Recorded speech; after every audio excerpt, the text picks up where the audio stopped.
In today's video, I'm going to teach you how to create Pocket Option affiliate account. Start by opening your browser and heading to the official Pocket Partners page at Affiliate P Finance N. This is the landing page for new affiliates. On that page, select the registration option to open the sign-up form. Enter your email address in the email field, then create a strong, unique password for this account. Aim for a mix of letters, numbers, and symbols, and consider using a password manager so you never lose access. Make sure you use an email you can check right away because you'll need it for verification. If any fields are highlighted on the form, click into each one and provide the required details. These might include a display name or brief information about how you plan to promote the program. Complete all mandatory fields carefully and accurately to avoid delays in approval. Tick the checkbox to agree to the terms and privacy policy. Take a moment to review those documents so you understand which traffic sources are allowed, how commission is calculated, and payout timelines. Compliance here is important, especially if you run ads or work with social platforms.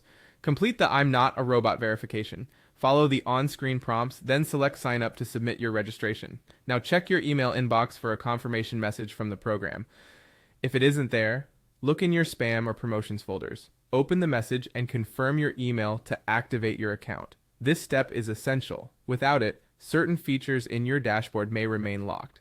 If two-factor authentication is available, consider enabling it for added security. After confirming sign into your dashboard, this is your control center for performance stats, payouts, and profile settings. Take a minute to complete your personal information accurately, including any payout details the system requests later. Having your profile in good order helps ensure smooth withdrawals when commissions start coming in. Next, go to the affiliate links section of your profile. If the system prompts you to verify your email again, complete that verification and return to the affiliate links page. Here you'll see the referral links you can use to promote Pocket Option. Copy the link you prefer. Before sharing, test your link in an incognito or private window to confirm it loads correctly. Promote responsibly, follow the program's rules, avoid spammy tactics, and be transparent about your partnership where required by your local laws and platform policies. Keep an eye on your dashboard to monitor clicks, registrations, and conversions so you can optimize your campaigns. That's it. You've registered, confirmed your email, explored your dashboard, and found your affiliate links, everything you need to start promoting and earning commissions.